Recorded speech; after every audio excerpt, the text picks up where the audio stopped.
guys! Alam nyo ba yung nagba-viral ngayon na prutas daw na lasang chocolate or lasang cake? Alam nyo ba na available yan dito sa akin? At ganito po ang itsura niyan. Ito po ay tinatawag na sapote fruits. So ito, matigas pa po siya, hilaw pa po siya. At meron din ako ditong kambal. Ayan.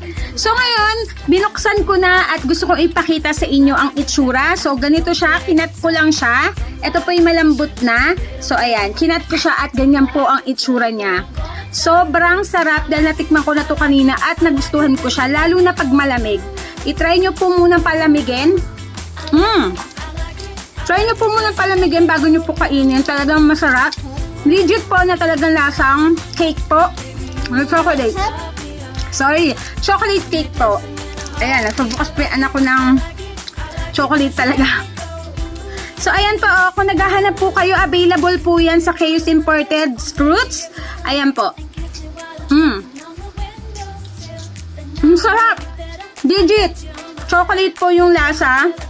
Pero yung texture niya kamote. Yun lang po. Thank you.